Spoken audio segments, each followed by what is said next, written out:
चतुराई एक शिक्षाप्रद कहानी है, तो दोस्तों पूरा ज़रूर सुनिएगा। एक गरीब आदमी था। एक दिन वह राजा के पास गया और बोला, महाराज, मैं आपसे कर्ज मांगने आया हूँ। कृपया कर आप मुझे 5,000 रुपये दें। मैं 5 वर्ष के अंदर आपके रुपये वापस कर दूंगा। राजा ने उसकी बात पर विश्वास कर उसे 5,000 रुपये दे दिए। 5 वर्ष बीत जाने के बाद भी जब उस व्यक्ति ने राजा के 5,000 रुपये नहीं लौटाए, तब राजा को मजबूरन उसके घर जाना पड़ा। लेकिन वहाँ वह व्यक्ति नहीं मिला। जब भी राजा वहाँ जाता, बहाना बनाकर उसे वापस भेज दिया जाता। एक दिन फिर राजा उस व्यक्ति के घर गया। वहाँ और कोई तो नहीं दिखा, एक छोटी लड़की बैठी थी। राजा ने उसी से पूछा, तुम्हारे पिताजी कहाँ हैं? लड़की बोली, पिताजी स्वर्ग का पानी रोकने गए हैं। राजा ने फिर पूछा, तुम्हारा भाई कहाँ है? लड़की बोली, बिना झगड़ा के झगड़ा करने गए हैं। राजा के समझ में एक भी बात नहीं आ रही थी, इसलिए वह फिर से पूछता है, तुम्हारी माँ कहाँ है? लड़की बोली, माँ 1 से 2 करने गई है। राजा उसके इन उलूल जुलूल जवाब से खींच गया। वह गुस्से में पूछता है, और तुम यहाँ बैठी क्या कर रही हो? लड़की हंसकर बोली, मैं घर बैठी संसार देख रही हूँ।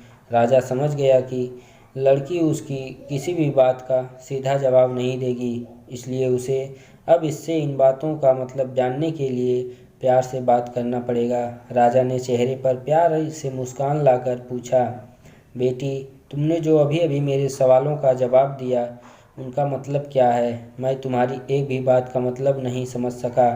तुम मुझे सीधे सीधे उनका मतलब समझाओ। लड़की ने भी मुस्कुरा कर पूछा, अगर मैं सभी बातों का मतलब समझा दूं, तो आप मुझे क्या देंगे? राजा के मन में सारी बातों को जानने की तीव्र इच्छा थी। वह बोला, जो मांगोगी वही दूंगा। तब लड़की बोली, आप मेरे पिताजी का सारा कर्ज माफ़ कर देंगे तो मैं आपको सारी बातों का अर्थ बता दूंगी। राजा ने कहा, ठीक है, मैं तुम्हारे पिताजी का सारा कर्ज माफ़ कर दूंगा। अब तो सारी बातों का अर्थ समझा दो। लड़की बोली, महाराज, आज मैं तो आपको सारी बातों का अर्थ नहीं समझा सकती। कृपया कर आप कल आएँ, कल मैं ज़रूर बता दूंगी। राजा अगले दिन फिर उस व्यक्ति के घर गया। आज वहाँ सभी लोग मौजूद थे, वह आदमी, उसकी पत्नी, बेटा और उसकी बेटी भी। राजा को देखते ही लड़की पूछी, महाराज, आपको अपना वचन याद है ना? राजा बोला, हाँ, मुझे याद है। तुम अगर सारी बातों का अर्थ बता दो तो मैं तुम्हारे पिताजी का सारा कर्ज माफ़ कर दूंगा। लड़की बोली, सबसे पहले मैंने यह कहा था कि पिताजी स्वर्ग का पानी रोकने गए हैं। इसका मतलब था कि वर्षा हो रही है और हमारे घर की छत से पानी टपक रहा था। पिताजी पानी रोकने के लिए छत को बना रहे थे, यानी वर्षा का पानी आसमान से ही गिरता है, और हम लोग तो यही मानते हैं कि आसमान में ही स्वर्ग है। बस पहली बात का अर्थ यही है। दूसरी बात मैंने कही थी कि भैया बिना झगड़ा के झगड़ा करने गए हैं। इसका मतलब था कि वे रेंगनी के कांटे को काटने गए थे। अगर कोई भी रेंगनी के कांटे को काटेगा तो उसके शरीर में जहाँ तहाँ कांटा गड़ ही जाएगा, यानी झगड़ा नहीं करने पर भी झगड़ा होगा और शरीर पर खरोंचें आएंगी। राजा उसकी बातों से सहमत हो गया। वह मन ही मन उसकी चतुराई की प्रशंसा करने लगा। उसने उत्सुकता के साथ पूछा, और तीसरी चौथी बात का मतलब बेटी? लड़की बोली, महाराज, तीसरी बात मैंने कही थी कि माँ 1 से 2 करने गई है। इसका मतलब था कि माँ अरहर को पीसने, यानी उसे 1 का 2 करने गई है।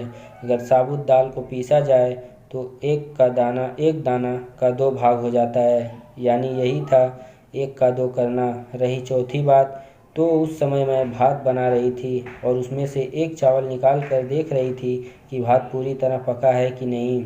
इसका मतलब है कि मैं एक चावल देखकर ही जान जाती कि पूरा चावल पका है कि नहीं, अर्थात चावल के संसार को मैं घर बैठी देख रही थी।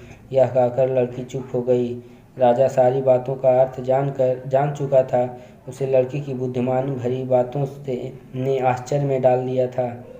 फिर राजा ने कहा, बेटी, तुम तो बहुत चतुर हो, पर एक बात समझ में नहीं आई कि यह सारी बातें तो तुम मुझे कल भी बता सकती थी, फिर तुमने मुझे आज क्यों बुलाया? लड़की हंसकर बोली, मैं तो बता ही चुकी हूँ कि कल जब आप आए थे तो मैं भात बना रही थी। अगर मैं आपको अपनी बातों का मतलब समझाने लगती तो भात गीला हो जाता या जल जाता, तो माँ मुझे ज़रूर पीटती। फिर घर में कल कोई भी नहीं था। अगर मैं इनको बताती कि आपने सारा कर्ज माफ़ कर दिया है, तो ये मेरी बातों का विश्वास नहीं करते। आज स्वयं आपके मुंह से सुनकर कि आपने कर्ज माफ़ कर दिया, जहाँ इन्हें इसका विश्वास हो जाएगा वहीं खुशी भी होगी। राजा लड़की की बात सुनकर बहुत ही प्रसन्न हुआ। उसने अपने गले से मोतियों की माला निकाल उसे देते हुए कहा, बेटी यह लो अपनी चतुराई का पुरस्कार। तुम्हारे पिताजी का कर्ज तो मैं माफ़ कर ही चुका हूँ। अब तुम्हारे या तुम्हारे घर वालों को मुझसे बहाना नहीं बनाना पड़ेगा। अब तुम लोग निश्चिंत होकर रहो।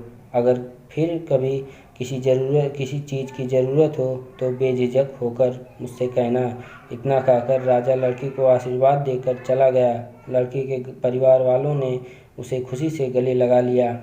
दोस्तों, यह शिक्षाप्रद कहानी आपको कैसी लगी हमें कमेंट बॉक्स में ज़रूर बताइएगा, और वीडियो को लाइक, शेयर और चैनल को सब्सक्राइब करके घंटा वाले आइकन को दबाना ना भूलिएगा। धन्यवाद।